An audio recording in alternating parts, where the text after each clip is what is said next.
Hello, my name is Natalie, and in today's video I'll be discussing the TV series Fleischman is in Trouble and the dangerous message it portrays. Fleischman is in Trouble is a show based on a man called Toby Fleischman who is going through a divorce. The show mainly focuses on his point of view and his struggles. While the story does feature some female characters, they're mainly there to serve as a plot device for Toby's narrative. Research has shown that media often centers the male experience, and this can reinforce harmful stereotypes about gender roles. For example, a study conducted by the Gina Davis Institute on Gender in Media found that in family films, male characters outnumber female characters 3-1.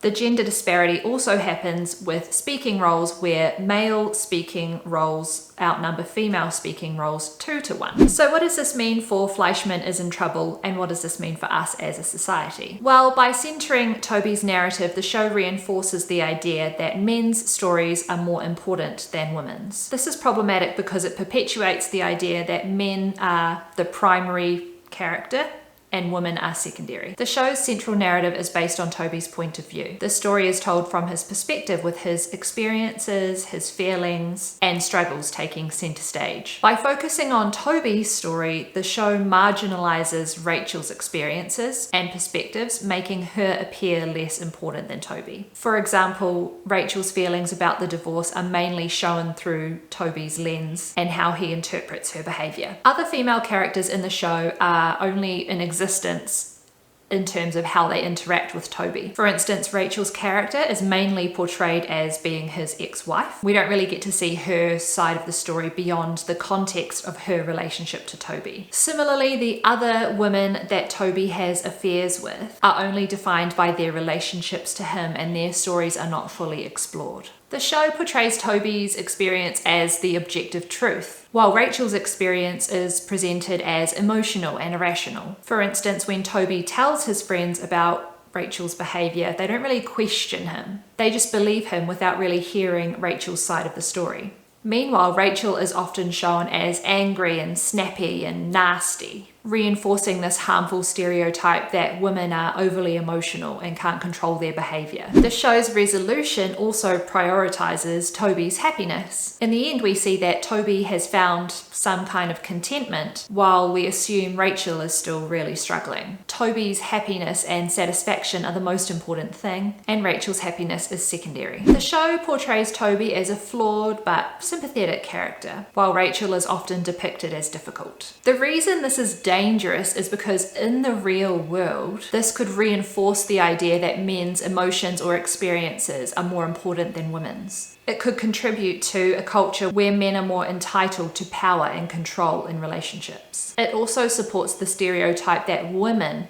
are responsible for the problems in their relationships. If we take this one step further, the show's focus on Toby's struggles perpetuates the idea that men are often victims in their relationships. This is a really harmful stereotype that has actually been debunked by research. For example, a study conducted by the National Coalition of Domestic Violence found that 1 in 4 women have been victims of severe physical violence by an intimate partner in their lifetime. Research has also found that women are more likely to do emotional labor in their relationships, which can also be a source of stress and suffering.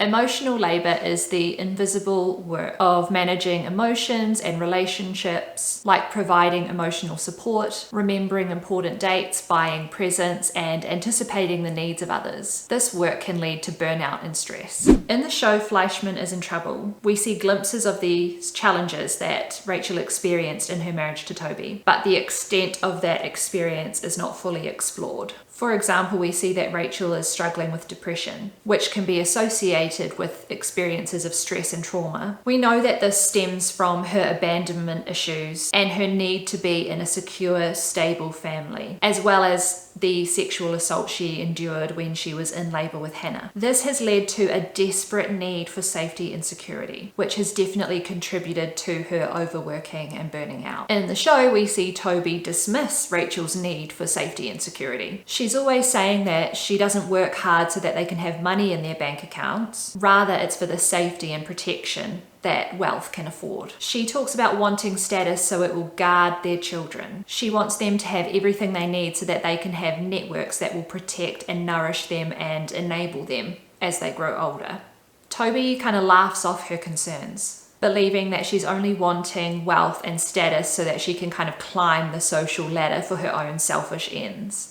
He says they're rich enough and that they should be happy with what they have. He makes her feelings and fears seem like they're not important and they're just selfish and greedy. According to this article, men are more likely to interrupt their partners, speak more often and for longer periods of time, and be more likely to change the subject when their partners bring up a topic that they don't want to discuss. So not only do we see Toby's dismissive behavior happening in this show, but we can also see that this kind of interruption and dismissive behavior happens in the real world. Another study found that women in heterosexual relationships do more housework than men, even when both partners work full-time outside the home.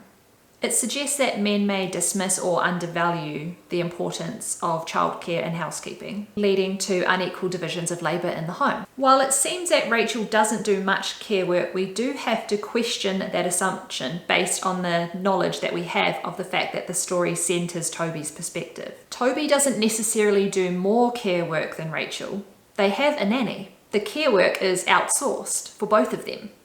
Also, there is a scene where Rachel says she is overwhelmed by the social and kind of political aspects of raising children in the society in which they live. She is definitely doing the lion's share of future-proofing opportunities and friendships and protective factors for her children. By portraying Toby as the victim in his divorce, the show erases and minimizes the experience of Rachel and other women in his life. And the dangerous part is that this show, and in particular its portrayal of gender roles and relationships, I would say is perpetuating harmful stereotypes and contributing to the culture of misogyny that we live in. If you liked this video, you might like another one I have on coercive control in Kaleidoscope. Otherwise, please like and subscribe to my channel, it really helps, and I'll see you in the next one. Bye.